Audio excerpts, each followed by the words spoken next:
The Hash It Out Show is brought to you by Barretto Home Solutions,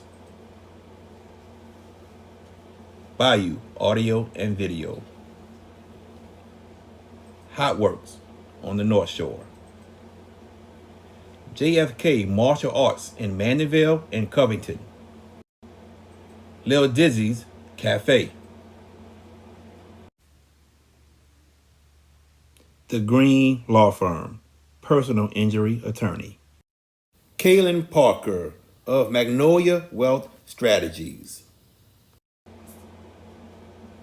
Moe's Pizza, Lance's AC and Heating, CC's Children Blocks, The Pierre Family in Lafayette, Louisiana, Drums Earwear.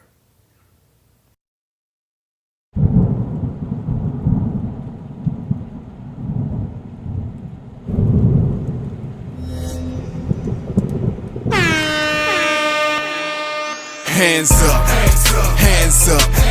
If you winning and you don't give a fuck about a hater, tell them move, move, move, move. Cause I'm winning, I'm winning, I'm winning. I'm winning, I'm winning, I'm winning. I'm winning, I'm winning, I'm winning. I'm winning, I'm winning, I'm winning. And hello, everyone. Welcome to the Hash It Out Show. I'm your host, JB, the sports guy. We got a good show for y'all tonight at 7:30.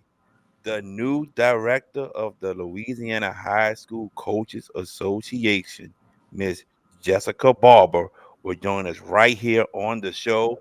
And we're going to talk about her new position and also probably ask her a couple questions about her coaching career when she coached, because think about it. She coached at Edna Carr, Pine, Franklinton, ULM, Loyola, Southern Miss. So she's a big time name here in the state of Louisiana. We're gonna talk to her at 7:30. I got the one and only VK Jones here. What's going on, VK Jones? Hey, what's good, ladies and gentlemen? Like, tag, share, subscribe to the Hash It Out Show, all social media platforms. And you can see the Hash It Out Show website right there on the ticker, the exact link to it. So go and take it, copy it, whatever, write it down, and that'll be all our content right there. So, man, we got a good show tonight. We got a lot going on and going forward. So we appreciate you joining us and supporting us. Definitely. Let's get into it, VK. We really haven't talked about this a lot, but let's talk about it for the next 20 minutes. There was some spring football that happened here in the state of Louisiana, VK. And I want to start off with a game I went to, and that was St. James against Frederick Douglass. And I really want to talk about Frederick Douglass a little bit. Reason being, VK, is because we saw a playoff team last year under Coach Corey McLeod. I'm sorry, Corey McLeod. And they were 2 points away from getting into the second round. That first round loss to Livingston. But Coach McLeod has a bunch of players coming back. And I don't think people know that Coach McLeod has a lot of players that are being looked at from D1 schools, particularly Louisiana Tech and Troy. And I saw them compete against St. James. And if you look at the film of that game, yes, you're going to say St. James won. But Douglas competed hard. They competed well. And I think Douglas in their district will give any team in their district a run for their money for that district championship. But I want to talk about, I want you to go first. Talk about Douglas and how Coach McLeod and his staff have done a wonderful job building this program up. And now you got colleges coming to Douglas and looking at these kids, VK. Well, it's a real big time testament of the school itself more than anything else. We knew the football program was making a lot of progress under Coach McLeod. You know what I'm saying? But when you're starting to win and you have the combination of what's going on at the school, how high academics are going on at Douglas, that really makes things look good for a school like Douglas to have college recruiters come by the school and call the school as well. So it's a combination between what's going on in athletics and what's going on off the field. So that is a huge combination. Not too many public schools in New Orleans can say that. You know what I'm saying? Some are doing pretty well, and especially having a C to almost A average school in the state. So when you have that, that's really really good. I think Douglas right now is maybe a B plus or a B as a school. So that's really huge in itself. And then you look at what they did in the spring game, and they really, really worked hard and competed. And to look at it, they had some really good spots in the spring game. And I could say one thing about them: I think they're going to contend again for the district championship. I think they have a great chance of winning it again. They didn't win it this year, but they were right there in the fold for the championship game. But I think they can get back. They have a great chance with the experience that they have returning. So one of the most talented teams that they had in a long time. So we'll see what happens. But the thing that Douglas is going to have to do: can they handle the success? Can they handle the pressure? So they're just going to have to really live up to what they can do, and try to take care of it on the field. I know Coach McLeod's probably scheduled a very tough schedule before district in itself to get them prepared and everything else, and it is good for them to play a St. James, a state contending team that could Agreed. win it all this year, to just contend against them. And it's just, to me, Douglas kind of reminds me a little bit of what Kennedy did, which we might talk about in a second, with Kennedy scrimmage Holy Cross, and how tough they really looked on the field, and then looked like it wasn't too much of a drop off. But you just got to see how the regular season is going to go and start. But it's a good sign for what we see for Frederick Douglass. I totally agree. And then just to talk about some of the players, I don't know everybody's name, but I know the free safety. His name is Ronald. He's getting a lot of looks. You got number 11. They call him Stunner. His last name's Collier. He's getting a lot of looks. The quarterback, he's getting looked at. Even number 0, I cannot remember his name either, but he's getting looked at. He has a talented group, man, and they can get things rolling, get this chemistry together. Douglas is a team you might want to look out for. Now, I want to go to St. James, VK. And look, I really think Coach Levanta Davis and his staff and his football team will be back in that Superdome for a third year in a row. And they brought back pretty much the entire team. And when you go to offense, his main 3 players, Jawan at quarterback, you got Young at running back, and you got Villanueva at wide receiver. That's And the I three can head. and I can't believe Villanueva. I thought he was a senior last year. I can't believe he was a He junior. was a junior. So I'm really shocked. I've been knowing about Jakai's Villanueva, Yeah. and I'm like, wow, dog, you got one more year. He's got one more year. He's an amazing athlete. You know what I'm saying? And you're adding those other guys on the team and everything else. But continue, bro. I'm sorry. I just had to He say got that because I excited, was just, huh?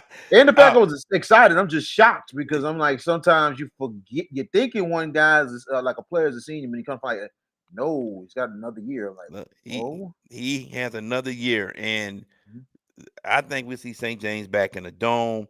Will this be the third time the charm for Coach Levanta Davis and his crew? We don't know yet. We'll see. But man, just to bring everybody back to have that experience, and people were saying last year that St. James gonna be young. They're gonna start a freshman quarterback. Not gonna happen. Well, they proved all of the doubters who doubted them wrong. They got back to the dome and another heartbreaking defeat in the Superdome. But look, I am very, very excited about this St. James team this year due to the amount of experience they have coming back and the hunger that they have, and that they even talked about when I went to the spring game, the hunger that they have to want to get back to the dome and finally win a championship and bring it back to St. James, the first one since 2019, VK. Very much agreed. And I think last year, Lambanta Davis etched his stamp as the head coach of St. James. I mean, truly etched his stamp. I think Like, he edged it the first time he went to the dome. I think he edged it then. I think he etched it. I'm gonna say this. I always thought Levanta would get this opportunity and his chance. I did. I think he did great in his first year, but I think he etched it in this dome run because nobody thought the St. James team was going to get to where they are. Nobody thought, and for him to do that with a younger squad, that just shows me that Levanta's the man in St. James. There's no doubt. The years of Robert Valdez, he's not coming back. He's gone. But guess what? He was at the spring game though.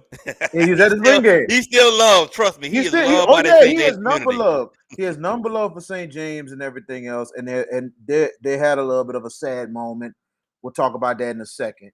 But he came out there and he has number love for the Red Parish and for St. James. But Levanta really put a stamp on him being the coach. And I mean, for him to really got his team chemistry wise and everything else, they kind of struggled a little bit earlier. But when they got it together in the second half of the year, it was like they're getting scarier and scarier each week. And then especially what they did in the semifinals to get back to the dome. And it's like I was like, wow.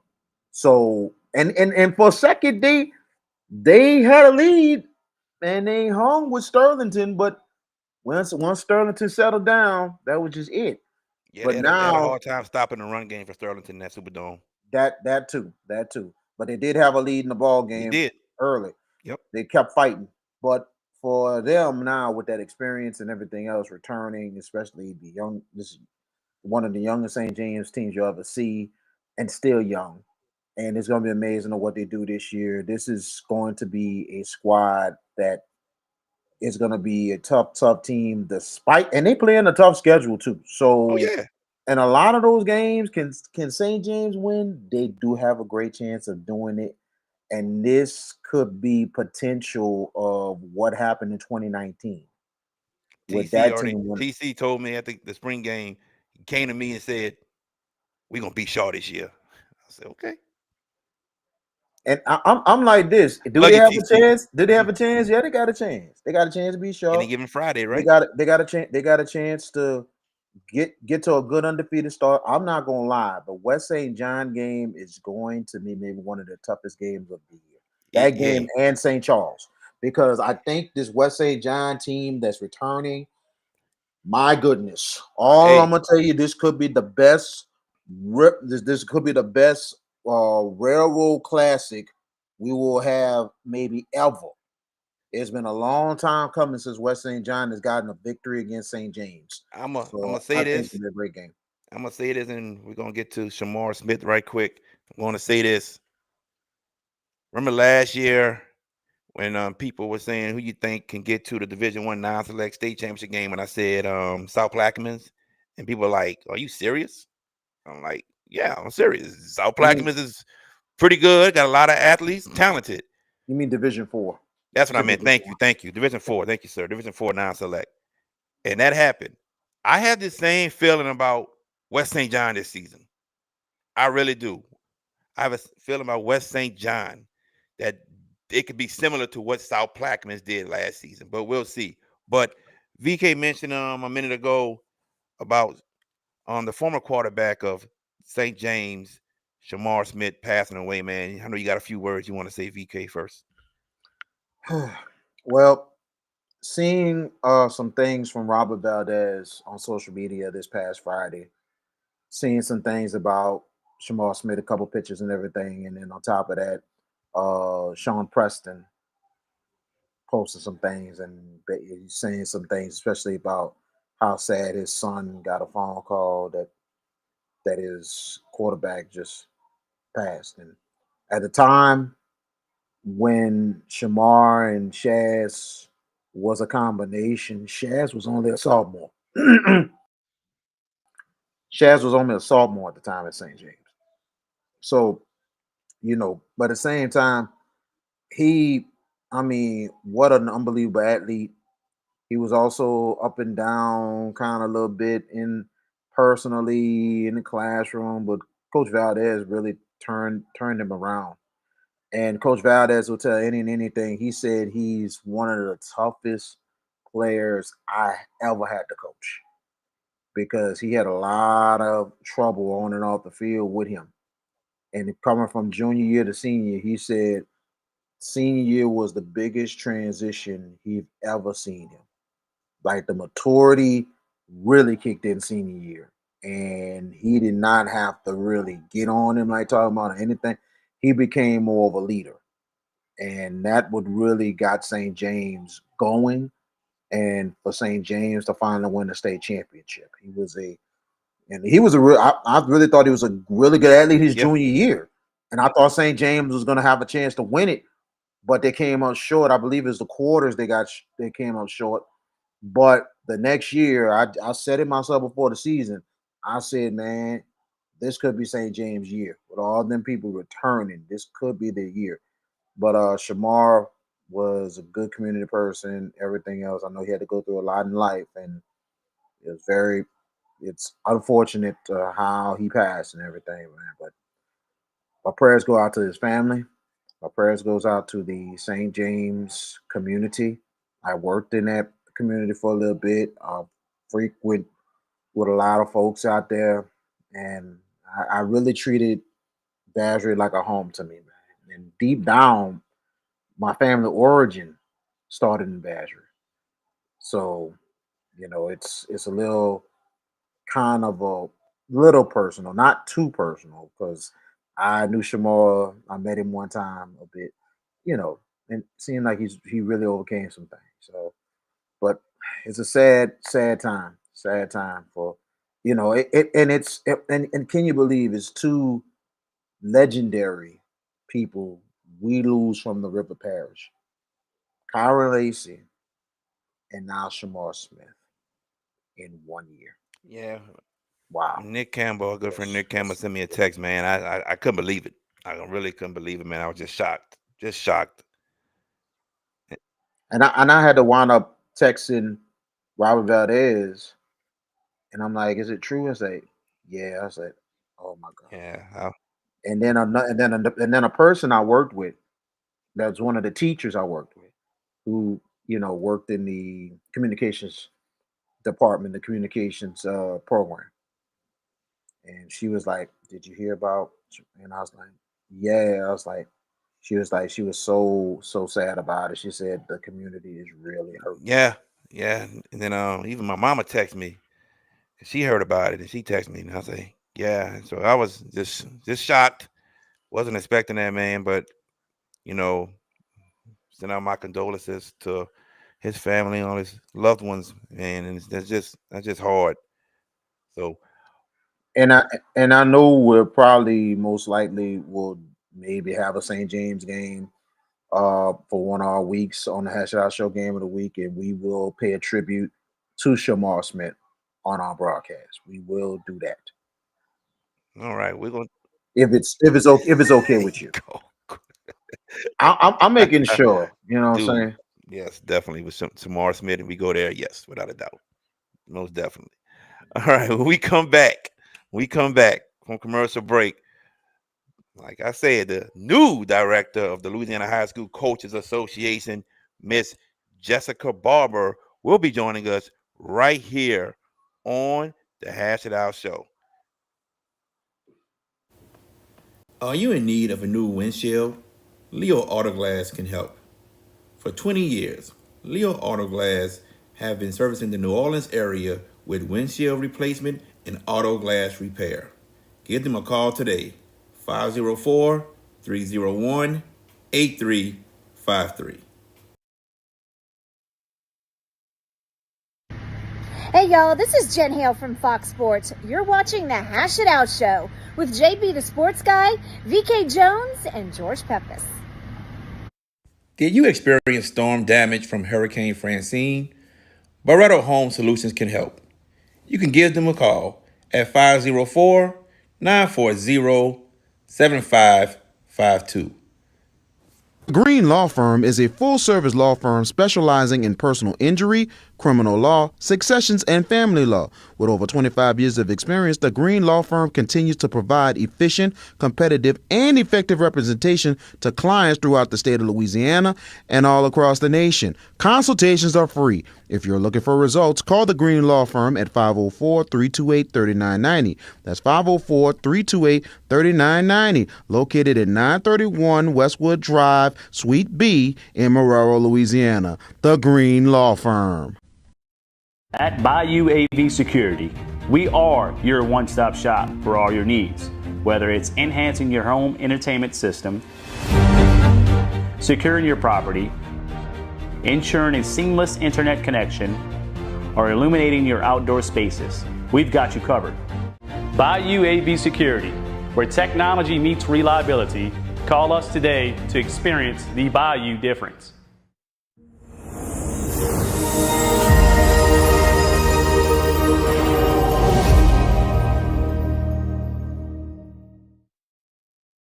Hi, I'm Erica Randolph, head coach of the Hahnville Tigers boys basketball team, and you are watching The Hash It Out Show. And welcome back to the Hash It Out Show. I am JB, the sports guy, joined by VK Jones. Our next guest, like I said earlier, she has been a head coach at Franklinton High School, Pine High School, even at Edna Carr, an assistant coach at ULM, Loyola, and Southern Miss. But now she is the new director of the Louisiana High School Coaches Association. We have the one and only Miss Jessica Barber. How you doing, ma'am? Hey, I'm good. How are y'all doing? Oh, we're doing great. We're doing We're great. good. We're We're good. just glad that you. VK, it's been a minute. I hadn't seen you in a little while. Yeah, it's been a while, Coach. But thank you so much to agreeing to join us and everything. And we and first of all, before we get started, we want to both Yes. congratulate you on your position and everything. And it's kind of not a surprise to me because I knew that you're gonna land on something. You was at Southern Miss for a good little bit, but this is very big for you, and I think all the coaching experience has probably led you to this position here. Yeah, well, thank you so much, man. It really is surreal for me because this is one of those jobs you think like when I'm done coaching, maybe I'll get into administration. And then, when it presented itself, I was like, the timing couldn't have been any better. And it gave me an opportunity just to come back home. Southern Miss got me close to home, gave me a taste of what it would feel like to be back home. And then, being back here and getting all these texts, welcome home, it just hits different. So thank y'all for having me, JB. Thank you, man. I'm You're really welcome. excited to share some time with y'all tonight. Yes, ma'am. Thank you. Thank you.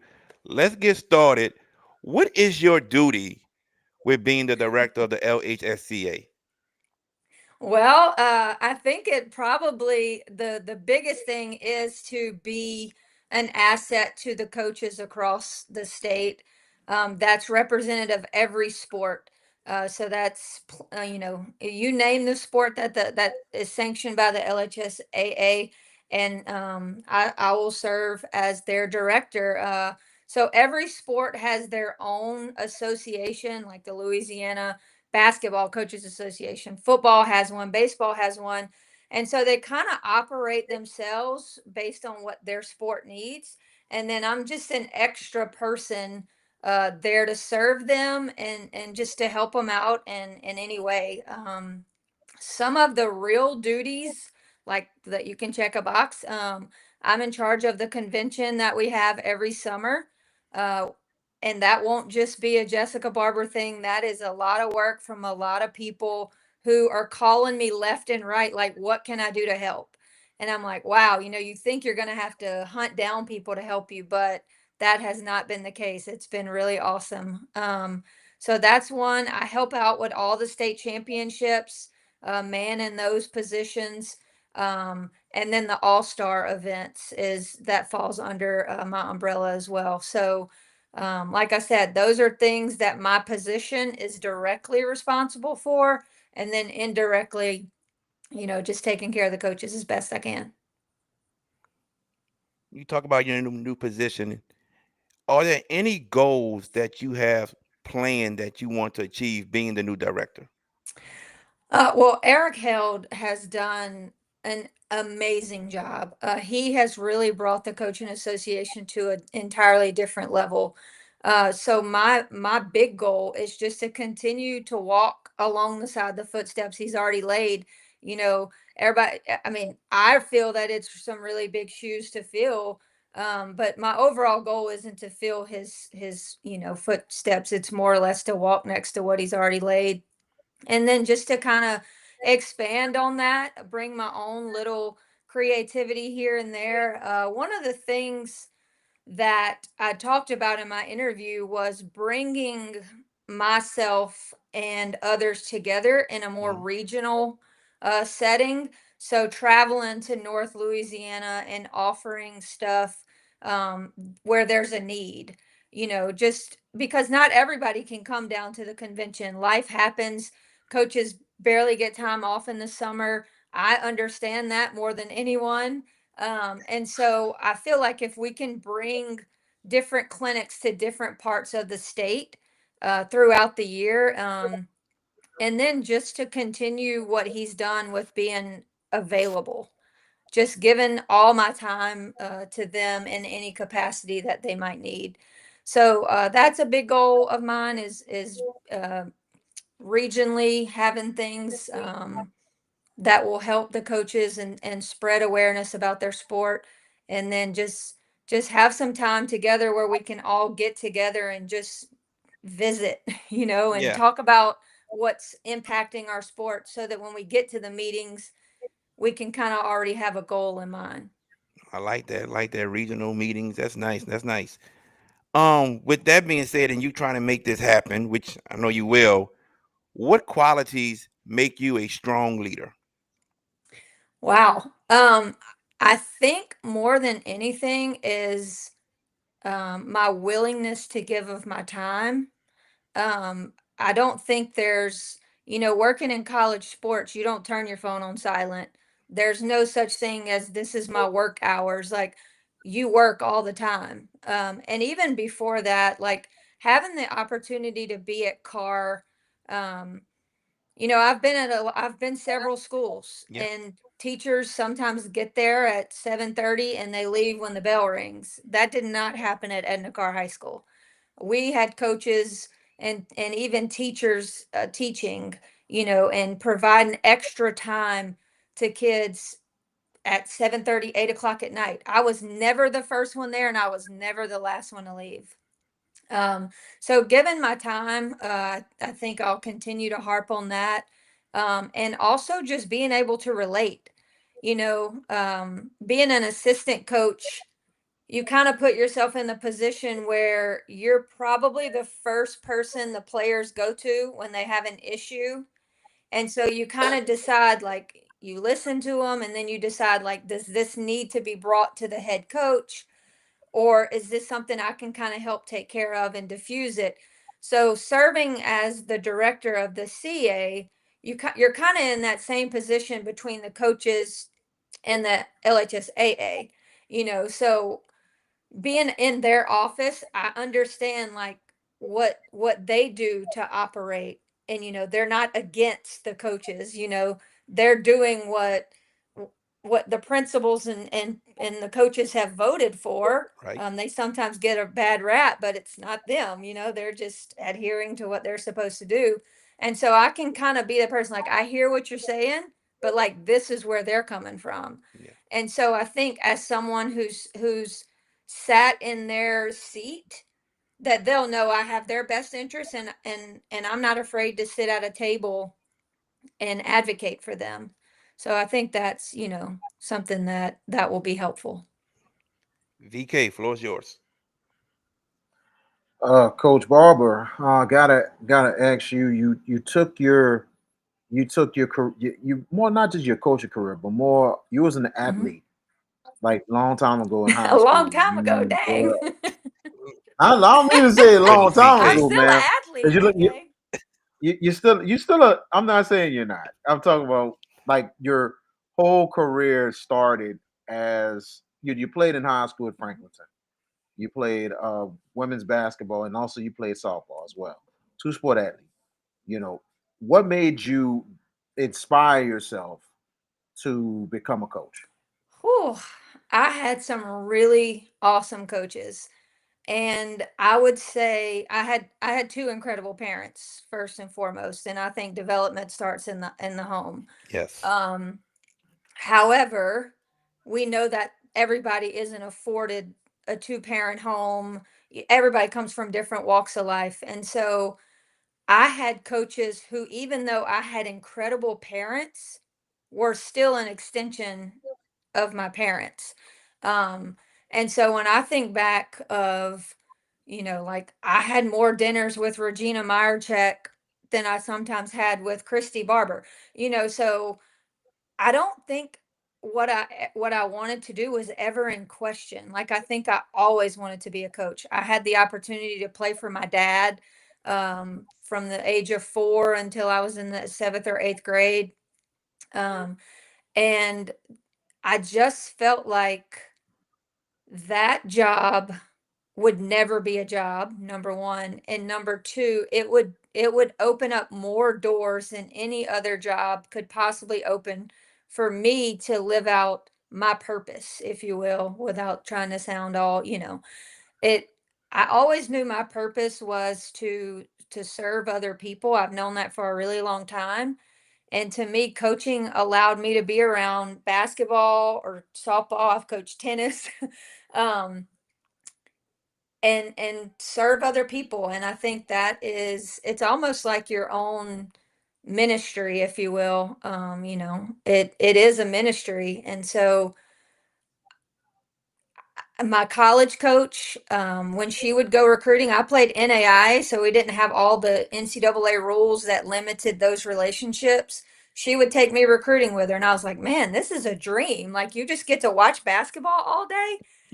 Little did I know there was a lot more that went into it than that. But so she shared those experiences with me. When she was drawing up plays, I was sitting next to her drawing up plays. I was not the quiet player.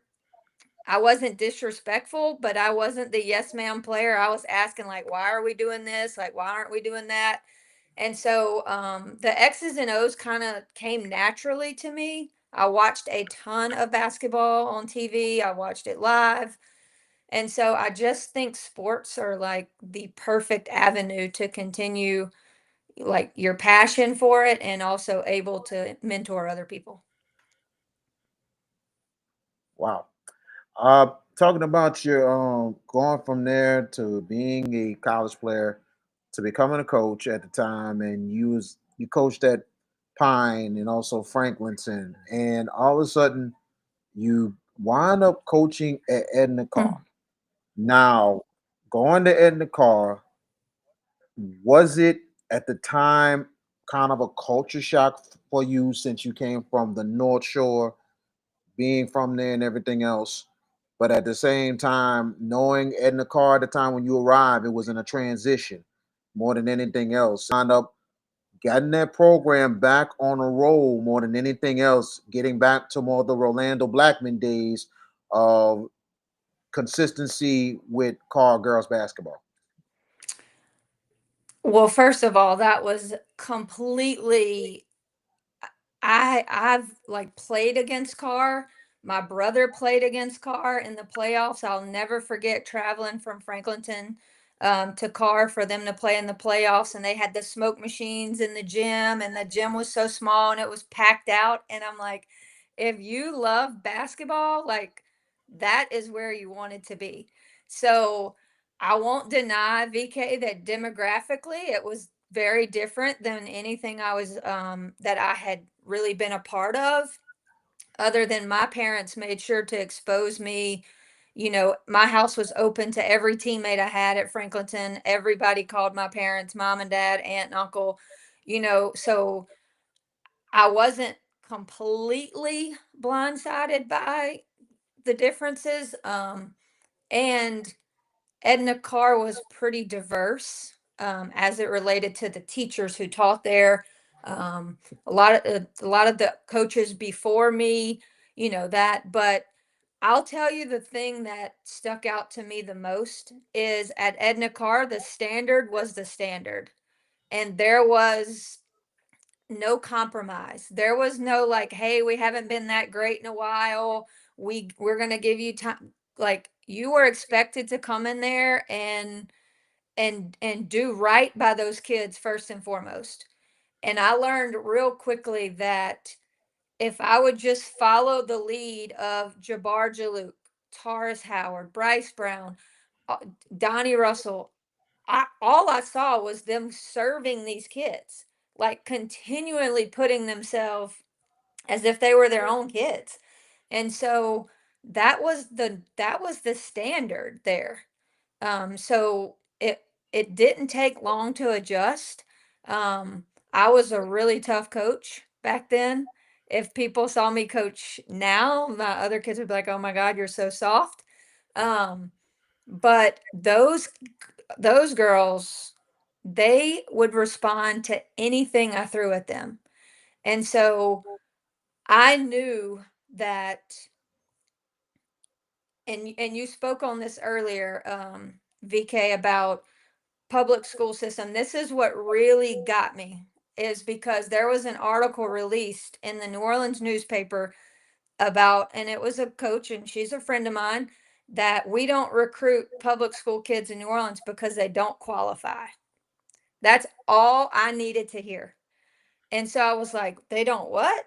And so the one thing that, other than basketball and winning, and we won a lot of basketball games, every kid that played in the Lady Cougar basketball program qualified to go to a Division I university, whether they chose to or not. Academically, they weren't going to be denied. And so that was just a testament to the standard there. And when they say second to none, they mean second to none. And that's academically. I mean, we had more academic pep rallies than we did athletic ones. So I mean, it was different. Um, but I'll tell you, the same problems you deal with at Edna Car, you deal with at Franklinton, you deal with at Pine. It kids are kids, and they're gonna make mistakes, and you deal with it. I mean, you hear about it a lot more coming from New Orleans than you do the rural areas, but high school, it's the same everywhere. Very much agreed. And I tell you, the way you're speaking and talking, it kind of reminds me of Timmy Bird, who Mhm. kind of went through kind of a similar journey when he was Mhm. coaching at Reserve Christian and at Riverside. And you can tell with his background and more than anything else that I'm like, I played with a lot of people of African American descent and other people of color. And it's like, to me, I'm opening up to really coach him and everything else. So it was a great conversation with Timmy Bird. And that's what you just said kind of reminds me of that. And then also with, Edna Cards, it's amazing with that because they still love you. Edna Card gives you so much love, so much, man, It- because you've done some great things over there, and they still are proud of what you did. And I'm a person that's from the Catholic League. I'm a St. All graduate, and I said this when I was a student a long time ago. I said that if these public schools have the right kind of administration and the right kind of coaching, there will be a huge turnaround, and a lot of these private schools are going to be in trouble. And that's what's been happening in the last 15 years. It's been a lot of these public schools like Carr, like Landry Walker before it turned back to Landry, but Landry's still doing well. You Mhm. look at Carver, you look at Easton, you look at McDonald 35. You look at all these other public schools that really have come up. Frederick Douglass, we just mention them, how much they have been achieving so much now academically as a school. It's ridiculous. So it's the fact when you have the right type of people in there, the right folks in administration that cares about the kids and wants to beat the odds, they're doing it. You're not wrong, and I heard you all talking about Shamar Smith and Kyron Lacey, and I think programs that we all want to win. When that ball goes in the air, we sometimes forget that they're kids. They forget that we make mistakes, but you can tell the impact that these coaches, and this is why I'm so thankful to sit in this director seat, is because these coaches are impacting lives way beyond a basketball game, way Yes. beyond a football game. And, you know, I have Destiny Collins and I have goosebumps right now. Destiny Collins was one of my favorite stories ever. She came to me and she was a great basketball player. I had to humble her a little bit. And that was never easy for me, but I knew that basketball was going to end someday. And when it did, I was worried about what Destiny was going to do. She lost her father at a really young age, and I was like, we can be the we can be the product or victim of our circumstances, and we're not going to be victimized by it. And you get a call. This kid who never cared about her grades, now she's graduated college with 2 degrees. Then she leaves and she's going to serve in the military. I'm like, I haven't coached Destiny Collins in 10 plus years. And these are the text messages you get. And so, seeing those communities mourn the loss of those kids and young men is it hits close to home because that happened to us a lot at Carr, and it continued to motivate us. It like so many people left, and it like we showed up again the next day like, all right, what can we do now? And so that's what coaching does. That's those communities and those guys are being mourned because somebody poured in them and invested them, and then they turned around and made such an impact on their community and their sport. So I would be remiss if I didn't, let those families know that I'm praying for them. I mean, it's terrible that you lose these kids at these such young ages. But that just further proves that we got a lot more work to do. Whether it's accidental, whether it's at the hands of violence, whatever it is, our work is never done as coaches. And that is why I'm so thankful to be able to represent this organization. And it's good to finally have you in that position right now because the experience you have really it really is big time.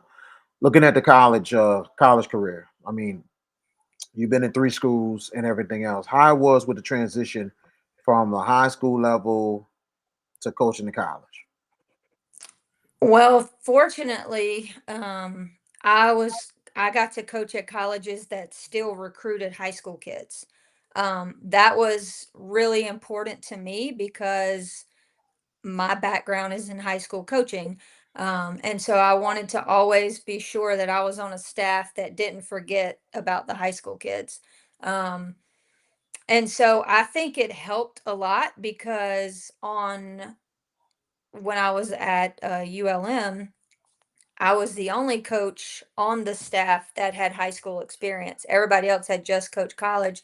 So, sometimes our language and our lingo is a little too advanced um I mean, we just assume everybody knows everything because we do. I'm like, no, not everybody has great high school coaches. Not everybody, I consider myself to be a really good high school coach. And when I got to college, I was like, what in the world does that mean? Shoot the gap. I don't have a clue what that means. So I knew that kid certainly didn't know what it meant. So I'd be like, hey, this is what that means. You give them the cheat code. Um, so I think my ability to relate to kids, I don't think that has a level, if you will. I think um, whether you're college or whether you're even in the pros, like they're all the same. It's just the message and how you deliver it might be different. But yeah, I think my experience as a high school coach made me a much better recruiter because I'm very detail oriented. So like if you go order something at a restaurant and you're sitting near me, the next time we go to that restaurant, I already know what you're gonna like. I pay attention to all that stuff. So like if I pick up food for a kid, I don't have to text Whitney Hart and ask her what she wants for lunch. I know she loves canes. I'm going to just go pick that up. And so just doing stuff like that and never being bigger than them. I think that helped a lot. When I worked at Carr, I wasn't just a basketball coach, I was a taxi cab. There was not a lot of Uber back then. I had kids that would use the RTA. That scared me to death. Um, So I spent quality time with them. It wasn't just basketball. And so I learned then that that's how I got so much out of them. Like I could really get on them in a way that in the stands did not look appropriate. But those kids would go to war for me, and they still would to this day.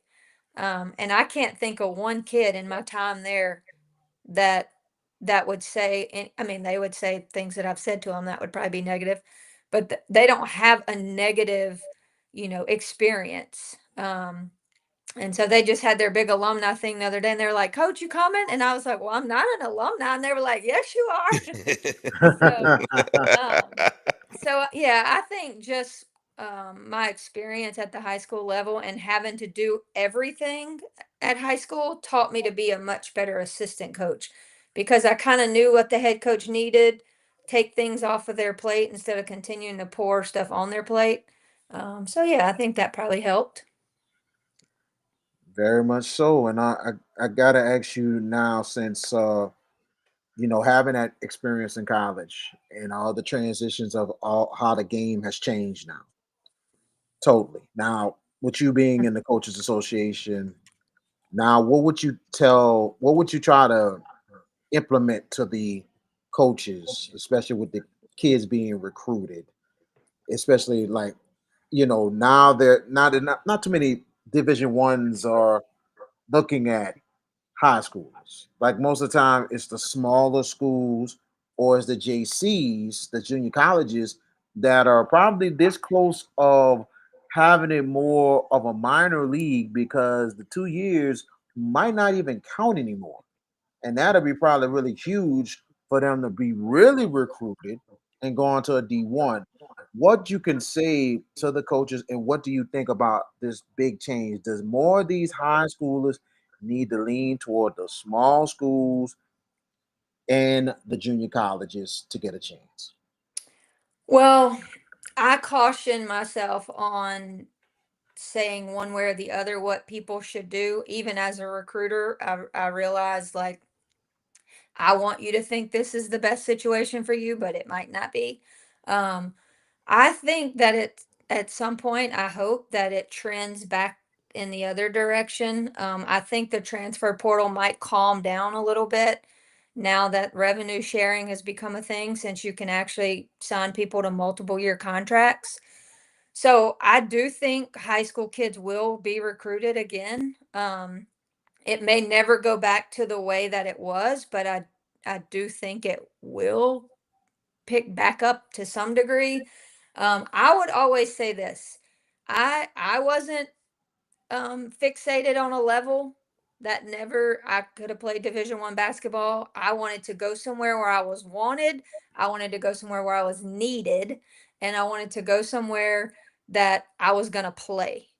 And so I think when people are making decisions, you have to remove the level. You have to, because you might go to, and I'm not hating on anybody, I will just use Louisiana schools for an example. You might go to LSU and sit on the bench for 2 years, where you might could go to Southeastern and play all 4 years. So you have to just decide what is important to you in this process. Like I can't this is when I started to struggle in recruiting. I didn't grow up with a lot of money, right? It's hard for me to tell a kid, you want to go there and sit on their bench when you could come here and play? When I know sitting on their bench, they're making bank, where here they might not be. And I don't know that child's background. And when I do kind of have a feel for it, then I really struggled with trying to convince a kid what was right for them. So I think as coaches, our jobs, and it is our job as high school coaches to promote our kids. That is contrary to some people. We have a responsibility. If a kid wants to play at the collegiate level, there is a place for them. I watched Edna Carr High School sign 21 seniors one year in football. They were not all Power Five. They were schools I had never heard of, but those kids got an opportunity to extend their careers, get a degree, and continue to play, a sport that they wanted to play. So my advice would be find what fits you, because we're not all the same. And though my skill level might say I could go be an all conference player in the Sun Belt, my situation might say I need to go ride the bench at an SEC school.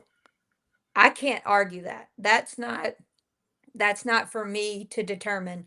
The experience you have as a power 4, P4, whatever we're calling it now, the experience you have is much different than the experience you have in the Sun Belt Conference. That's not a lie. That's a fact. So some people enjoy that treatment, and some people enjoy the grind of playing in the game. I personally did not want to sit on anybody's bench. I was fortunate enough to have a full scholarship. My parents were able to help, supplement what I needed. Not everybody has that luxury. And so I would always caution people, and it is common and it is human nature to get caught up in the level. Like, oh man, my kid just got a P5 offer. My kid just got this. Da da da da. He did. Great. What is important to that kid? I know that at and I use Carr a lot because that's my experience as a high school coach. There were some really amazing football players at Carr who went to some really big schools and ended up transferring out. We didn't ask them why, we helped them. Like, okay, what are you looking for? We weren't mad at them because we weren't there every day in between those lines trying to figure out, are they being treated right? Are they getting a fair opportunity? Whatever the case, we just want to make sure you're extending your career as long as you can. And so I know that's a cop out because that's a really hard question. But I do genuinely feel that if if you can hoop, you can hoop. You can. And if you're a Power 5 kid, you're going to get a Power 5 gig. And if you're not, you're not. So it bothers me a lot when kids shun those smaller schools because I'm like, you have no idea when a coaching change is going to happen. Um, there's no rhyme or reason now for coaches. You're going to see coaching careers at a much faster rate too, because we're giving you all these resources. We expect you to win right away. Mm-hmm. So, and the transfer portal has proven that you can turn a program around. Look at Will Wade. He turned a program around in a year. Now that's a huge deal that might never happen again for somebody else, but I guarantee you that's now the standard. It's the expectation. So, if that coach leaves and that new coach comes in, you might not be wanted there anymore. So, I mean, that's my whole thing. And I see somebody said it in the comments, You go where you're celebrate. celebrated, not where you're tolerated, because and I can attest to that as someone who I consider, and I don't always look at win and loss columns, and I know that you should, but that doesn't impress me. I feel like I've had a pretty successful career, and in this 2 months of not having a job, you know, with us not going back to Southern Miss, with our coach retiring, not having a job and not being like having to prove, you almost feel like you have to prove your worth every day. And I'm like, I'm 42 years old. Like, I don't know that I have that in me to impress somebody every day. So when this opportunity came to come back to my state where people know who Jessica Barber is, know the success, know this, I was like, it is a no-brainer that I'm going to absolutely choose that career path over going somewhere where I have to prove myself over and over again. So, I mean, it doesn't stop just when your college career is over. That's life advice. Wow. I mean, you gave A some lot of free game right there, game. some serious, lot of Free pregame, game. serious game. Yes, yes, yes. And you mentioned about small schools and everything. Probably one of the best players one of the best basketball players in the state, and really, to be honest, maybe should have been in the All Star game, but a very great player in Jeremiah Lucas. He's going to, I think, Coffeeville up in Kansas, and I mean that is huge there. And one of our coaching friends in Bonham, he always believes in like trying to give the kids opportunity somewhere to, not just to get the education, but get a chance to play and everything. And I mean that's very, very big to do that, and that just gives a lot of props to the smaller schools. That's the route they're going more than anything else. And you're absolutely right, because we seen some players we thought they were gonna go this place, that place, and all of a sudden they feel like, hey, we want to go to Nichols, we want to go to Southeastern, we want to go here. Yeah. So it's a lot of big changes there. A lot And of it's big changes. definitely different. I will say, it's definitely different for male sports versus female sports, in my opinion, because you can go to a smaller school and stack stats as a male basketball player and get pro opportunities. You can go for the NFL. So if I'm going and I'm getting all these touches compared to, the ball might only be thrown to me three out of three times in a game, but I can go to this school and showcase my actual ability. Then, I think that can help, with whatever your end goal is. Like, what is your end goal? Do you want to use this opportunity for a free education and jumpstart a career, or are you trying to go pro? And if you're trying to go pro, then your conversation might be very different because you need the stats to back that up. So, and I do think, and I'm grateful to say, I think women's sports are moving and trending in the right direction. And so Agreed. you'll see the same. I mean, we had Dom Davis. She's one of the best players to play in Louisiana, and she went to LSU. They make a coaching change. She decides to come to Southern Miss. She breaks scoring records there. She got one of the best overseas contracts of any rookie because she had the ball in her hand every possession at Southern Miss. So she's proven, she's not a rookie that has to go there and prove herself. So, like I said, I think every situation is different. Your journey is not somebody else's journey. Like Tyron Matthew, he's done. He's now in the pro. Like that, I'm Jessica Barber. He's Tyron Matthew. Our stories are completely different. Our needs are completely different. And so I think we just have to sit down and inventory our own selves and do what's right for us and for our families and our situations. I got one Okay. last question for you, and I'm gonna let JB close this one. You talked about Will Wade more than anything else.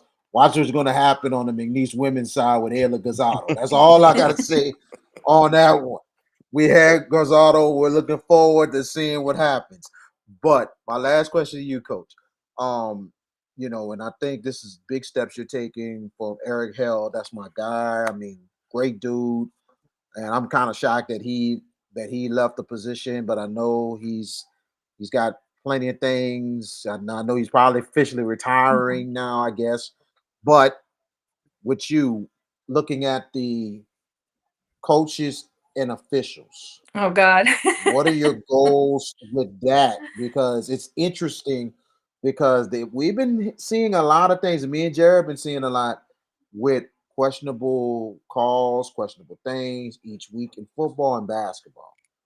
What what is the goal you're trying to see between the officials and the coaches more than anything else to get some kind of decorum between the two, and also to have self-control, especially with the crowds, because we've been seeing a lot of bad behavior in the stands. Yes. So if there's any officials watching this, I want everyone to know that I am a changed woman. I was not always easy on the officials. Uh, and I think we officials and coaches, we get caught up in our own mission, if you will.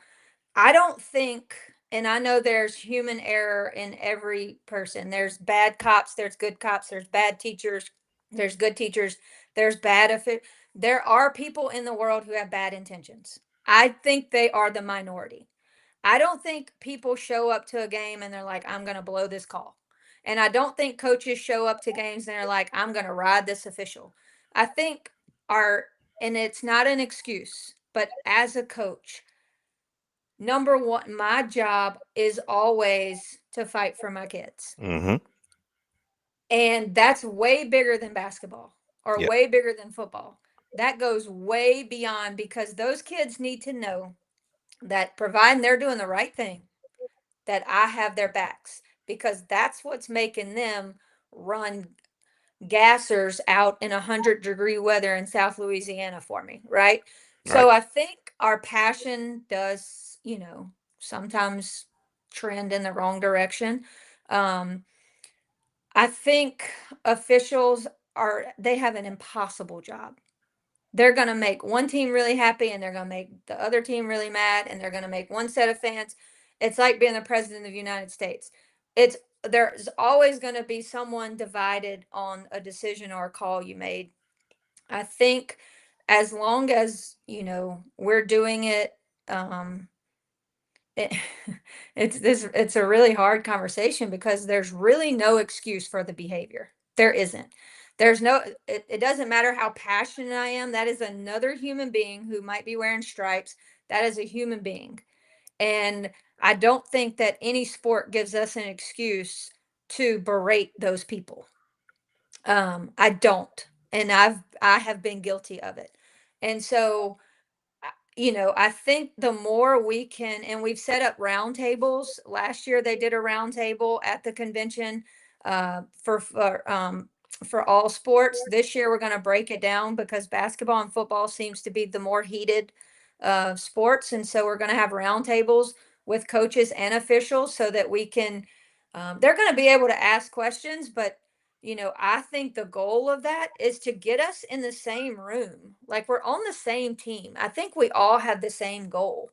You know, um, I think we all want to give back to athletics in high school and make it better. And so I think we all have the same goal. But as far as it relates to the parents and the fans, I think administrators, coaches, everybody, we set the tone for that as coaches. If I'm yelling, then this parent behind me is going to feel the need to do the same. And so I think we have to do a better job as coaches of setting the standard for how we're going to act as parents. Like, hey, I can get on them a little bit. Like, we don't need all that because it doesn't do any good. A referee's rarely going to change their call. Correct. um it's not, and they normally feel validated in the call they made.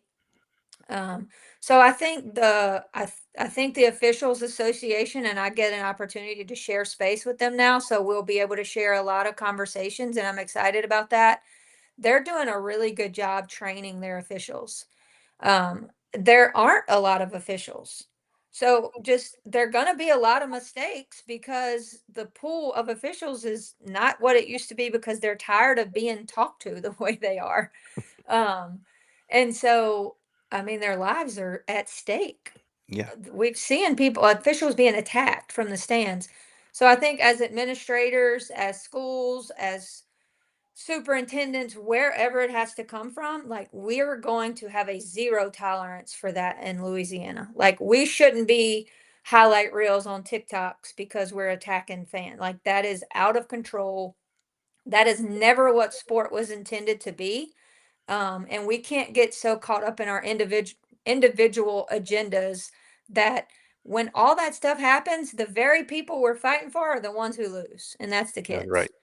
Yep. And so if we're all fighting for the kids, then we can't punish the kids by our own poor behavior. And so I think our officials association doing a great job training the officials, giving them, all the resources they need. They're doing camps and stuff this summer. They're giving free clinics. I mean, they're doing everything they can to put them in a situation to feel confident in what they do. And I think as coaches, we need to honor that hustle. I really do, because it's not easy. None of us are good at it, or we'd be doing that because they make a lot more money than coaches do. So, One last question, Coach Barber. okay. And going back to the coaching aspect right quick, you talk about being a coach, caring for kids, fighting for these kids. I think a lot of people don't understand how important a coach is to a player. Some people may see it as just the coach. for a basketball team for a certain school, but a lot of coaches help instill life skills to the players that they coach. Talk about how important that is for a coach to do. Well, and I don't want to get all deep and emotional, but I will tell you right now, the life that I've lived, I'm very privileged. But just like everybody else, I've had hardships, and I know for a fact that if it weren't for the coaches in my personal life, that I wouldn't have endured some of the things, losing my mom unexpectedly, having a brother who battled addiction for 15 years. Like, you don't make it through those things without a solid foundation of something, whether it's your spiritual faith, whether it's your resilience that sports and toughness that sports teach you. And so that's what I go on, because I know who I am, I know who my background is, and if it sports saved me from going to a really dark place. Um, and what's dark for me might not be dark for other people, and we don't get to decide like, oh, that shouldn't have made that person feel that way. We don't get to decide that. What we get to decide is teaching them, and this is one thing that we did at Car. We hugged kids. You never too grown, you never too cool. We hugged on them. We said I love you. Like, that's not uncool, you know. And I think changing the narrative of what cool is, if we can start there. But I just think we're an extension. We're an extension sometimes, but sometimes we're the only people they have. Yeah, And so it's our jobs, it's our duty, it's our responsibility, all those words, it's all those things of us to make ourselves available to them. And I had kids come to me before they would go to their parents, and I'm like, all right, now I'm putting you on the clock. You got 24 hours to go sit down and have this conversation with your mom. And then they'd be like, are you coming? I'm like, do you need me to come?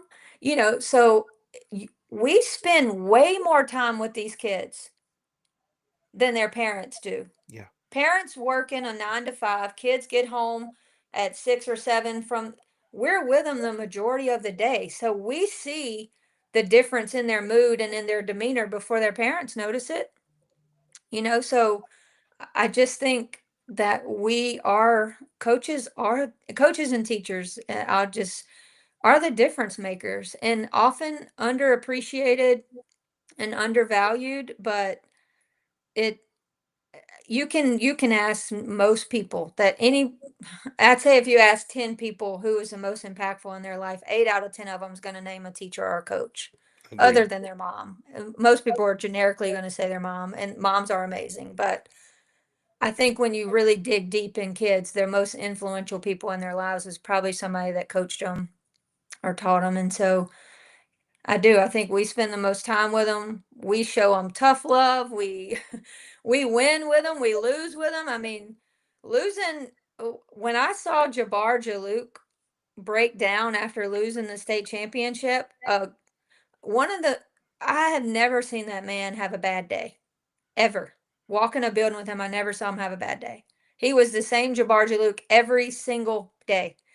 And when you see him embrace those young men who get different names from different people, but those were his kids. Yeah, And watching him as a grown man hug on another kid, another man, whatever, it was just, and I got to watch that every day. And it wasn't just Javar Jalook, it was every man that coached at Carr.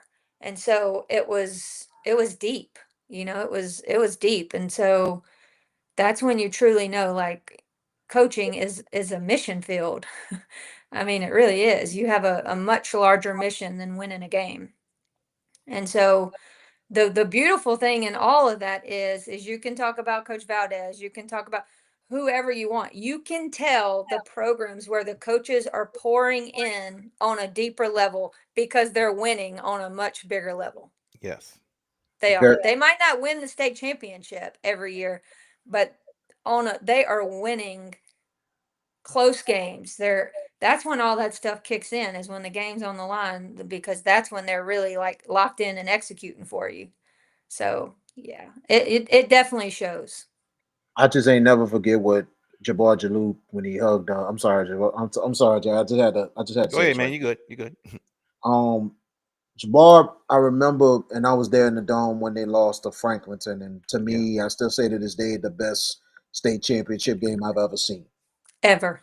And I mean, it was that good. Sorry, Jared, it is because We've had this it talk we because had this Barber. talk before. I think Yeah, another game is, but you think it's another that is game? up there. I'm not gonna lie, but Yeah, JB, you and I are gonna have to discuss that one at some point because no problem. I No need to problem. go back and rewatch it. No because problem. anytime a game that comes down to a fourth down and goal in overtime, it's just unbelievable how that game went down. But after the game over, and I remember Jabbar went and hugged Tonka George, Yeah. Mm, and it was literally 3 feet away from me, and I'm trying to get the Jabbar to they're just trying to dap him all. Hopefully, get with him after the game in the press conference. Had questions, but he went and gave a big hug to Tonka George, and they're about literally 2, 3 feet away from me. mhm. And all of a sudden, years and years later, Tonka George gone.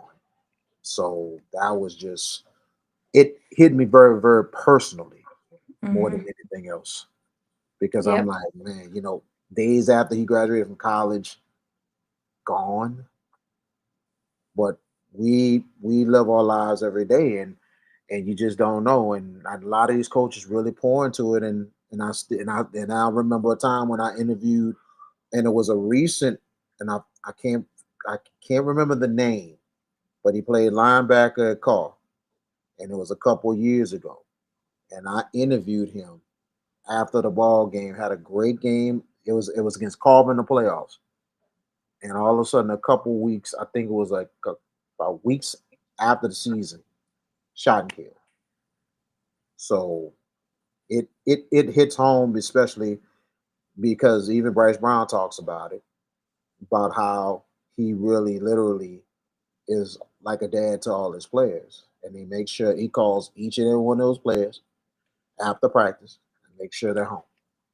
He's So not lying. I got to witness it. It was, that that's how you know that when you see people like him who has probably given up so much in his life, he's single, he's never been married, he didn't have kids, like all the things, you can tell that he hasn't missed out on anything. Like people think like, oh, he missed out on being a dad. No, he hasn't.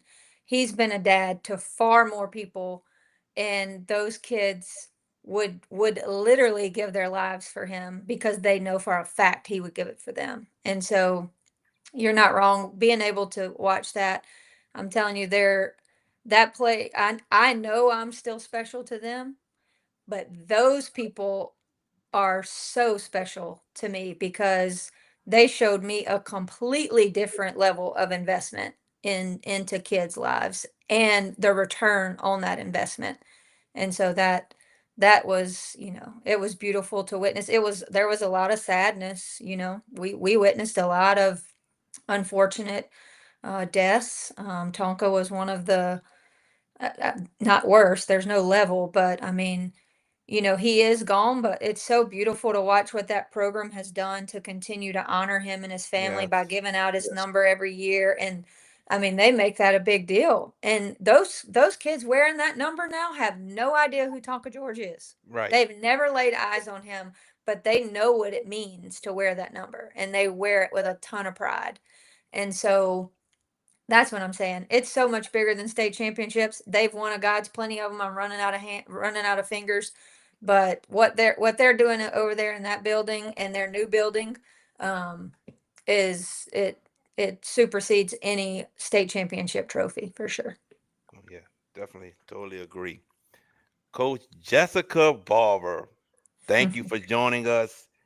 Um, Congratulations on your new position, director of the LHSCA, and you'll be seeing me and VK somewhere down the line. I promise you that.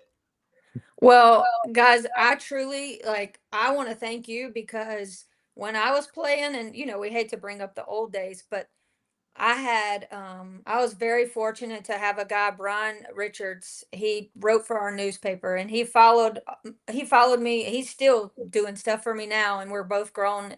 Like, you guys are making a huge difference. And I know coaches, we get some praise, teachers get the praise, these people get the praise, but all these people who are setting up platforms to y'all talked about these kids like so fluently earlier that I was like, you are really doing your homework. You're spending a ton of time promoting athletics.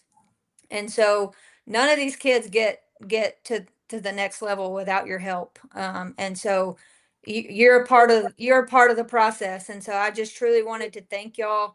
If I can do anything to help you in any way, I'm always available.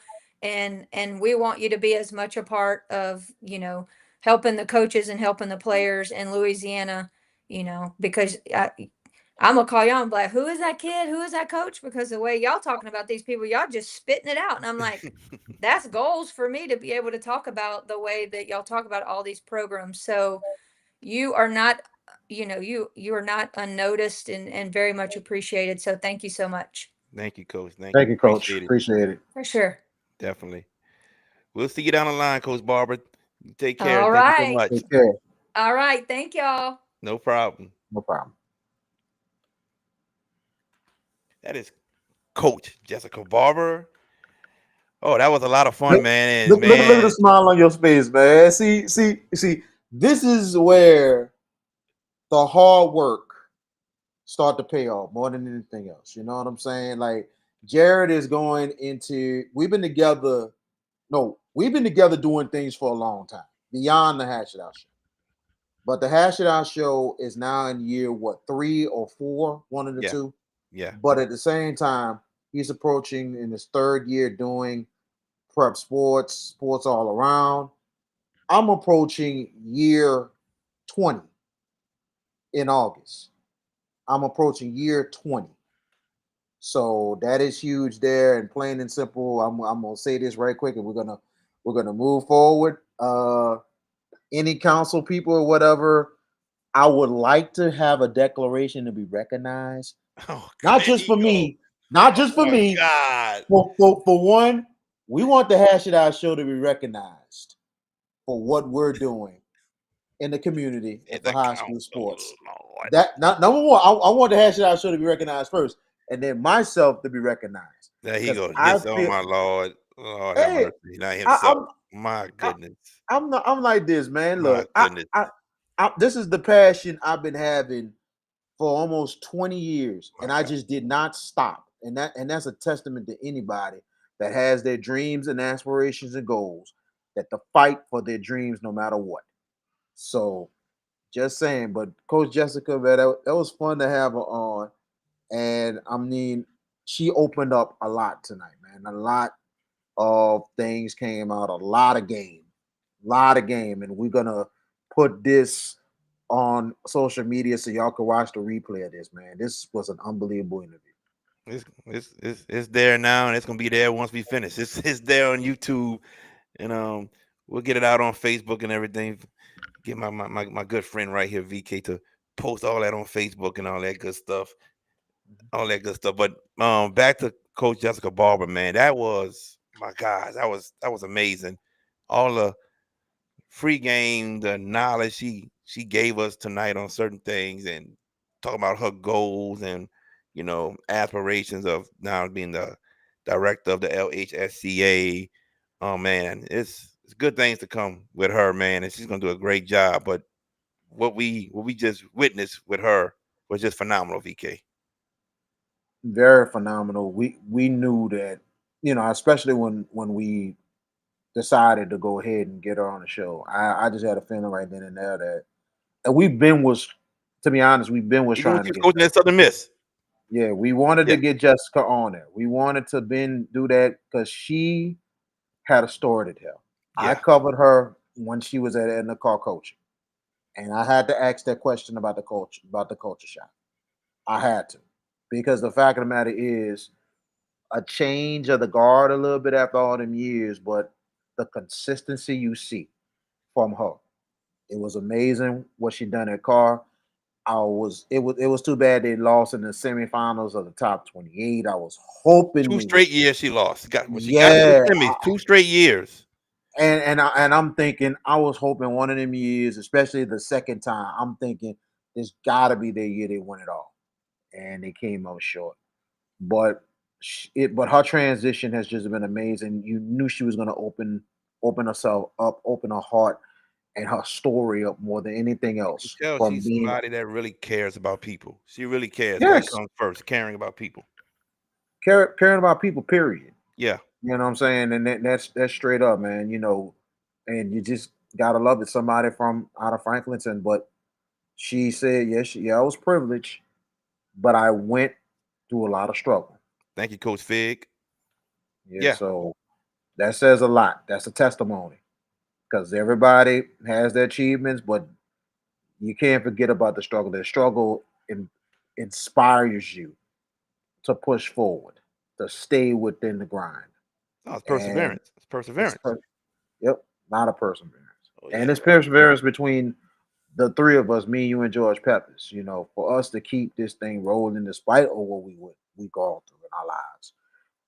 And it says a lot. So, but gotta love Coach Jessica. I just knew that she had a story to tell.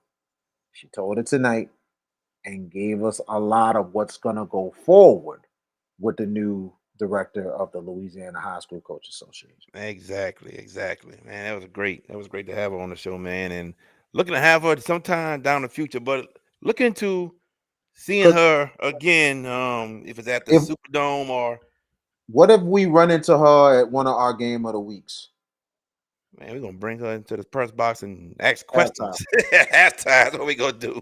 That's it. You know what I'm saying?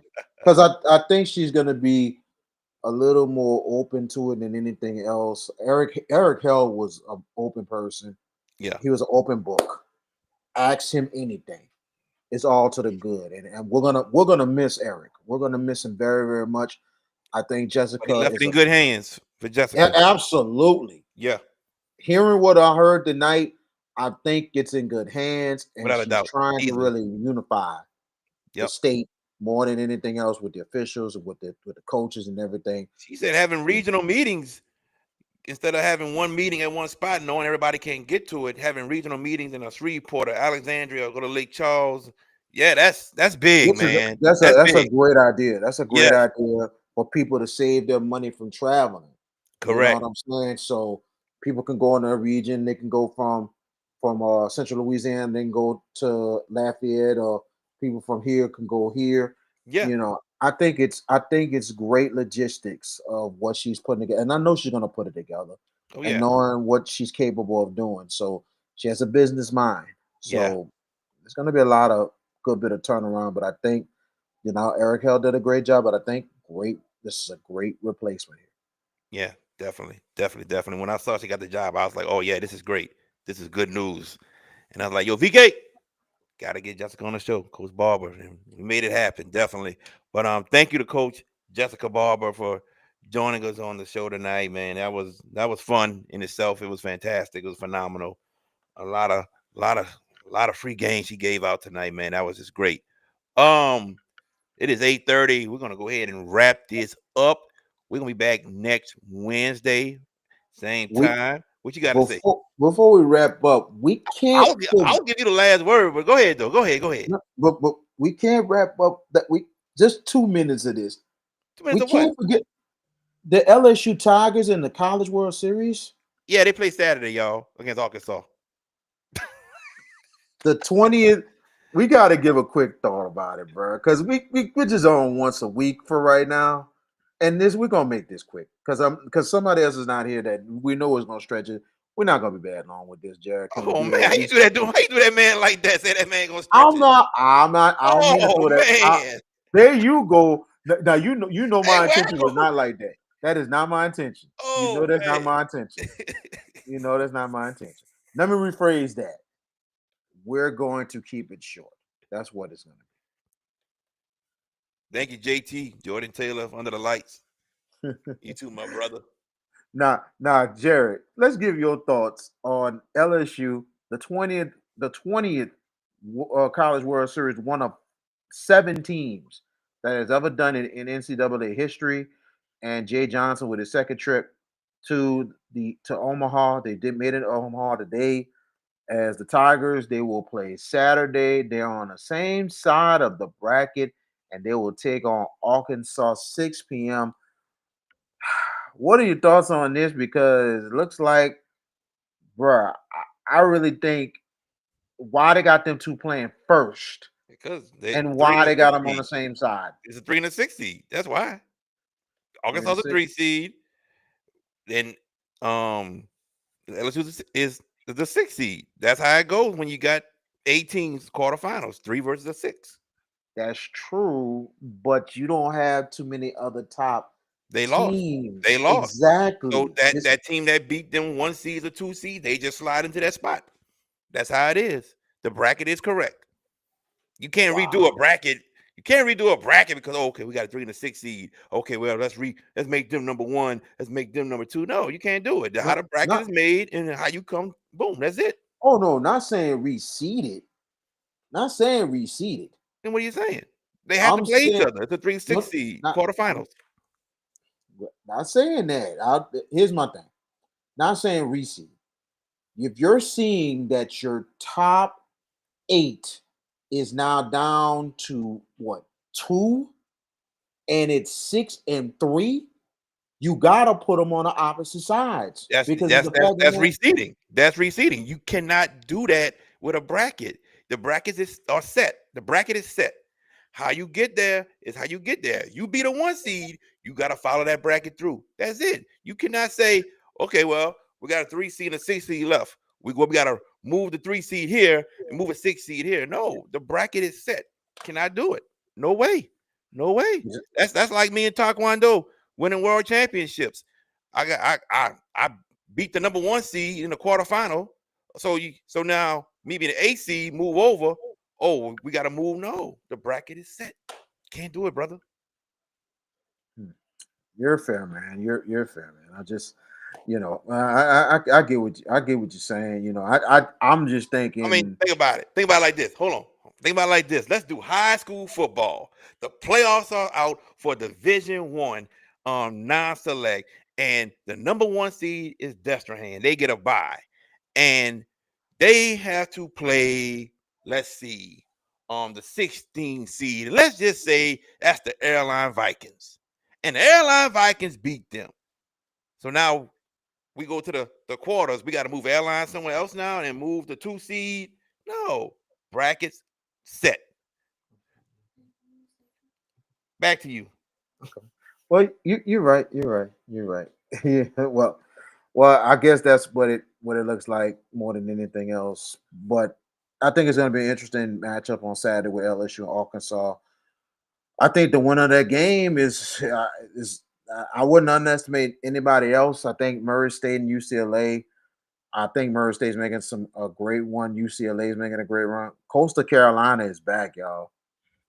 Coastal Carolina is back. Could they have a chance to win it all this year? To be honest, yes. Yes. Coastal Carolina is back, y'all.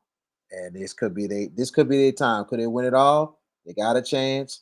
But I think the winner out of LSU and Arkansas will have an inside track to have a chance to at least get to the World Series final. But that's going to be the toughest side more than anything else. But both sides are going to be as good as anything. But that side with Arkansas LSU, that is almost like murderer's row. Whoever comes out that thing. So He sees Murderers Row. I see Arkansas LSU coming out of that side. I just see it, and whoever gets that win to me got a big time advantage. So, but I agree. we'll We're on see. the same page. Yep. We're on the same Last page. word, brother. Well, man, it's a great show tonight. You know what I'm saying? I like that heel VK. Like that. I like that, man. But yeah, Devin. Like I said, I'm the one that called Coastal Carolina to win it all years and years ago. I was out there for the Super Regional when they beat LSU. And I said to myself, I said, this team is good enough to win the whole Coastal thing. Carolina beats LSU in the Super Regional. Yes, Where? in Baton Rouge. When Coastal Carolina beat LSU in the Super Regional? I know Stony Brook did, but I don't know about no Coastal Carolina. That's when Coastal Carolina won the national championship. Y'all You just remember said that? Coastal Carolina beat LSU in the Super Regional. I was there. I was there at the Super Oh, I'm Regional. about to I look can this go up. back. I'm I about to can look go this. back. I can go back the You sure you video. wasn't there with I Stony posted. Brook? I know it was Stone. I know they beat Stony Brook one there, but Coastal Carolina beat LSU. Did Coastal Carolina beat LSU in the Super Regional?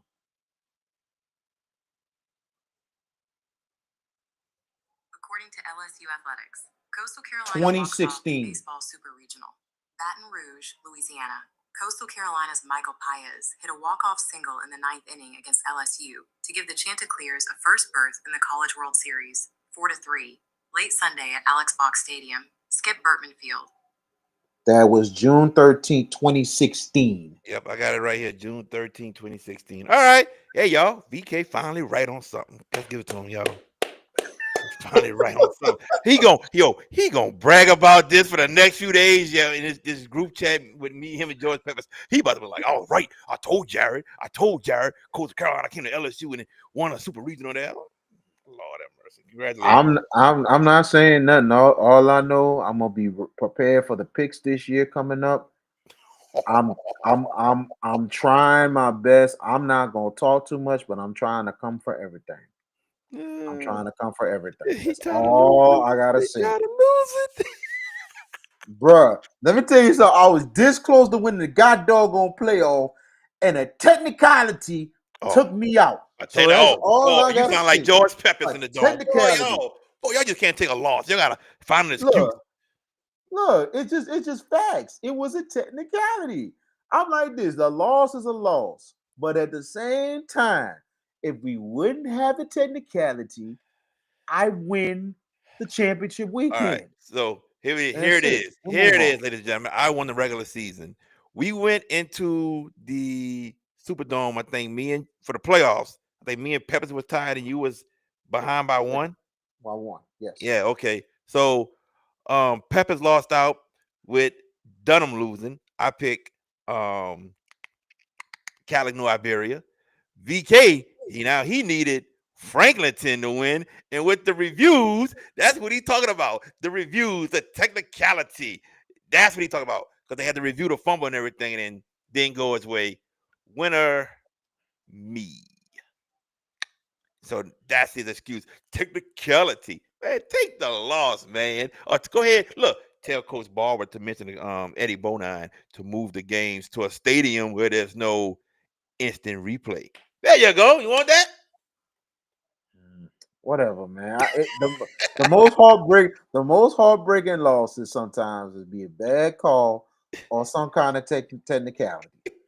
And like I said, I'm letting that go, but I'm still was heartbroken because I'm like, one technicality, and I could have I'd have took the playoff title, and You would I've have been tied me. You fine would have with that, tied me.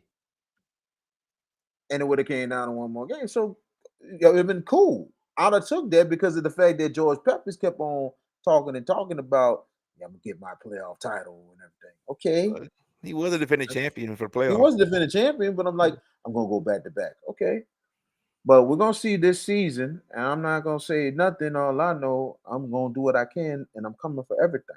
Okay. I want it all this year. I All want it right. all. Bring it. Good luck I to want you. it all. All Yes, right. good luck to you, brother. You're gonna need it. Hey, look, I won't need it, man. I didn't win 2 regular seasons in a row, and I won the playoffs last year. What you talking about, man? Come on, man. You need the luck. Last I'm place like, finisher. I'm like this. You got to earn your 3-peat this year. You're gonna have to earn your 3-peat. You have to earn your 3-peat. You gonna earn your 3-peat losing season, third place again? Man, look, don't get mad about don't get mad if it look like what St. Aug did years and years ago, and all of a sudden you had to go on Facebook Live and give him props. So you don't want to Hey, have that look, same thing look. happen. Number one. Let's be real. St. Augustine never let Shaw have the lead for 3 quarters. That game should never happen. Shaw led that game for 3 quarters, and then the fourth quarter, I sat there and told what's my boy name? Dumas. Dumas. What's Dumas' first name? Used to be over Pelican Preps. Oh, you talking about Not Dumas. You know what I'm talking about. His son go to 35. Man, why? I know his name like this, but it's not popping up. He went to AUG. Had the What you talking dread. about? Oh, I Deshaun. think I know that. Sean. Deshaun. Deshaun. Oh, the Yeah. Sean Doom. Yeah, Deshaun Dumas. the Sean Yes. Denhams. Dunhams. Yes, That's right. yes. Deshaun Dunhams. And he's sitting behind me. He comes behind me on purpose. And he quiet because he said, I'm making noise behind you on purpose. I'm making noise. I'm gonna be talking trash to you. I said, all right. He's sitting behind me. He quiet all 3 quarters. Shaw winning this game, but I told him, I said, bruh, this was when Shaw was still down. I said, Shaw don't know how to win yet. They don't know how to win yet. I said, don't be surprised to all come back win this game in the 4th quarter.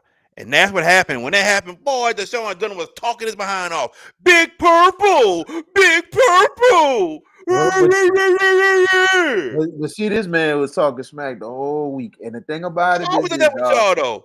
I've But he always done always that with did. y'all. But see, that's cool. But see, the thing Yeah, it's about fun. us, but see the difference. Yeah, I know that's fun. But see the difference between us and y'all, the fact that we don't talk too much because real G's move in silence. Real G's move in silence, baby. They don't When never we move in come to silence, man. You talking about it? we move in silence. No, y'all don't.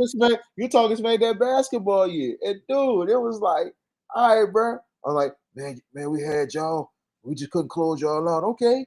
We back. We the Kings, baby. And guess what? I'm like, y'all not gonna beat Scotlandville. We winning. We winning. And all At of a one sudden, time, y'all beat them. we Y'all did it. won it. Y'all did it. At one time, y'all did it. That's all right, though. Congratulations. Congratulations. All right, ladies and gentlemen. Like my man. But I felt your pain though. And this year, I felt your pain. See, So, this is the one time. that's This is gonna the be the one title of the time. show. I'm not saying nothing. I'm No, not. no, no, no, no, no. I'm just saying. I, I felt sorry. This is the one time, as a person that is a rival, I really felt sorry. I felt bad for you. I really did, because I was hoping to God that it'd be y'all time. It'd be y'all time. Because I said it afterwards. I said I'm not gonna rub it in on Jared at all. Period. Because I felt bad for the man. I Man, really did. it's Because just I thought it was gonna be the double, the daily double, football woo, and basketball. football and I thought basketball. it was gonna be it. Because when that state championship was coming up, I was like, oh boy. I'm like, but well, I don't know I don't The know, thing bro. is, though, I ain't gonna lie to you. That loss hurt, but that loss didn't hurt as much as that 2008 loss that Shaw took to Bell Chase in the Dome. That's That the hurt. number one, bro. That's That's the number one. stinger, boy. Blake Mathern. Shout out to Blake Mathern, our good friend.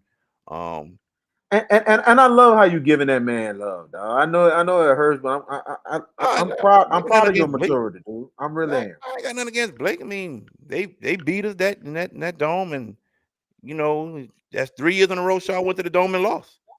And the one that we felt like we were the most confident in, because we knew about Bastrop, but the one we Right. felt like we were most confident in was Bell Chase. We beat them in the regular season, and then man, that loss hurt.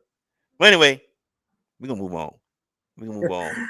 We Yeah, we gonna yeah, move on. we're This gonna this get it's out of here. just fun between this me and this man right here. It's Just amazing. We're pushing our 4th year doing the Hash It Out show, yeah, just and it's been fun. I, Shout out to George Peppers. Hope you yeah, get better, my friend. You know what I'm saying? definitely. It was a hell of a show tonight, man. You know what I'm Yep, saying? But we're gonna do it again next week. yep. And just know this: St. Aug football will be very good this year. Just know. I'm speaking into existence. Um, I appreciate you on that, bro. I really do oh appreciate you. man, you I, I, you see it, and they're gonna be good, bro. I really think this year this game with Edna Carr is gonna be something special. I think it will be. I'm And like this. when that game comes, I'll tell you who win that game.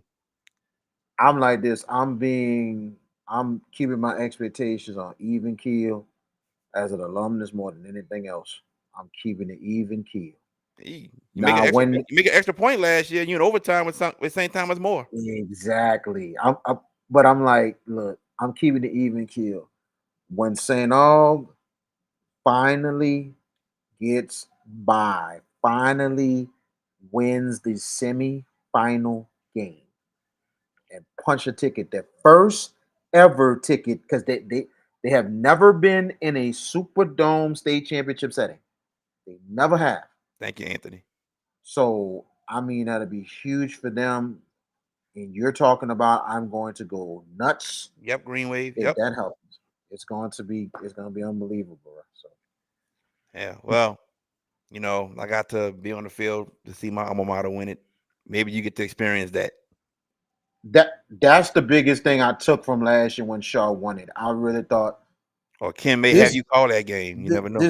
this got to be St. Aug's time to finally punch the ticket. Cause I didn't seen too many times other teams. When Landry Walker won it, I really thought St. August got to get one. They got to get one. And I think it'll be the biggest game maybe in the history of St. Augustine High Oh, School. without a doubt. Without a doubt. Because here's the thing, and people gotta understand this. Oh, the alumni in them son, they support basketball. They do. But football, you're gonna have alumni from out of Texas, Georgia, out of the north, southeast, and west. They coming to New Orleans for that big one. They And coming. all gonna Period. have a whole bunch of fans up in there. It's gonna be looking like West Monroe. People coming down. See, That's I, how packed it's gonna you say get. Western Road people coming down. I got one better. When Sulphur came and they had to open the third level, the terrace at the top, they had to open it up when Sulphur Mm. came. I was like, wow, that was crazy. Sulphur, they showed up. 'Cause, It look, was guys, that much with sulfur. Wow. yes, dog. I Look, wasn't. let me tell y'all something. Back in the day, and we going back in the day, y'all, like 90s, maybe early 2000s. The first level will be full, and there'll be some people in the second level. That was the reserved seats back in the day. First level full, you had people in the second level. Sulfur showed up. They had to open the third level at the very top. I remember it like yesterday because they were playing Rummel, and I was like, wow, unbelievable. No, they played Acadiana. That was Barber that played Yeah, Rummel. Sulfur against right. Acadiana. The third level for Sulfur. They opened up the third level for that one. They opened the third level one year for West Monroe. They opened the third. It was I think when us West Monroe played Evangel, they had to open up the third level for that. Ooh, which They one? They had like what 3 games in the dome they played. Yeah, they opened. I think almost every one of them they had to open up third level. They opened up third level when I'm gonna say they opened a little bit of the third level when Brother Martin was in the dome. That was a humongous Against crowd. who? Don Curtis? No, they Yeah. didn't. Mm-mm. No, they did not. Second level wouldn't Now even open. No, now no, no. now when with the Carl Landry Walker thing, they kind of opened up the third level too a No, little bit because of the no, it was fact just that second level. just second level. Yeah, it was second level. Third level for Carr and Walker didn't happen. It was second level. But maybe, and I'm not taking a shot at those two schools, but maybe if the people went in the lobby area for all of the game and actually sat down and saw the game, maybe they would have had to open the third level. Because trust me, all the It, Algiers was in there. All all the the Algiers algae. was in there. It was a big crowd on that side. I mean, and I hate to say it was bigger. Like the area crowd was really. It was a nice crowd of Marrero people up in there Yeah, the year before. But the Algiers one, I'm sorry, that was way more. I mean, it was ridiculous when dude, you they were put all in the it hallways of the dome. Carr just set the tone right there. But then all of a sudden you got the Landry alumni, Old Perry Walker alumni, and then Landry Walker people. It's just all three colors merged one night, and Carr fans still there. It's Yeah, all the Algiers Algiers come versus together for Monroe. one night, bro. It United was for one night. It, Algiers versus Monroe. To that me, one video, the best experience in my years of doing journalism. That was one of the best nights I've ever experienced as a sports journalist. That was just unbelievable to see that night. yeah, And man. That you know, to this day, in the car winning and in the car leaving the dome, and Landry Walker coming out, and they dabbing each other off, man. which you don't see between those two teams because it's just like really a big rivalry, and they'll tell you they don't like each other. And to see that happen, man, for one night, it was just so magical, bro. You just felt like, yo, Landry Walker gonna do this, and A lot of barriers beat down. that night. Monroe versus Yeah. Algiers, and it was funny. I still had And when he says uh, Monroe versus Algiers, it was Neville versus Neville versus Carr, Carr, West West Monroe versus Monroe, Landry Walker. Ned Yep. Walker, and it was what was crazy. I was on my old radio show, and I called out Algiers. I called them out, and I said, "You need to be like them people in Monroe, shut everything down, and get to that dome on Saturday. Prove them people wrong." And guess what? They did it. They They win did there. it. They win there. Oh my God. They They win were there. in there. That was amazing. Oh But man. we're living to see a lot of great moments and everything as we grow towards the 2025-26 season in year 4 of the Hash It Out Show, year 20 for VK Jones and his business, and year 30 for you, Year 30. for year Year 30 30. for you, Mr. Year, Jared Boyd, I mean Mr. year 30. What 88. you talking about? 88. Oh yeah, 30 years in the American Taekwondo Association. Yeah. Yep. 30 years. We celebrated something together, man. So, you know, like I said, one of the councilmen, man, you need the declaration for the Hash It Out Show, declaration for VK There Jones. you go. I'm just saying, man. We see some people We'll get that's it, been bro. well We'll get it known. in due time, bro. Oh yeah, We'll get it. shoot, I All want right. it this year. Yeah, I So know you do, bro. I know you do, Lord have mercy. All right, we're gonna end it, everybody. We gonna be look. oh Lord. We are back Wednesday, and July comes. We're gonna do Legends Month. Keaton Thompson may be somebody we need to try to get. Keaton Thompson. So, but Keaton Thompson, we got we're thinking hopefully we'll try to get, we definitely gonna get one of the LSU women's basketball legends to join us. hey, I got somebody working on members of the 1992 Hornville State Championship team. Since y'all say and Ed Daniels that's the greatest team ever. It's a possibility. Some members of the 2011 Louisiana Tech WAC champions, and I got some other people in mind also. I'm gonna I, say one more name, and we're gonna roll. Anybody heard of Randall Mackey? Try to get him too. Let's see if we can we're do gonna, and I got a couple people in mind. One is All American, used to play for Tulane, played for John Everett, Rashard Allen. I know you ought to heard of Rashard Allen. You ain't heard of Rashard Allen? Oh my God.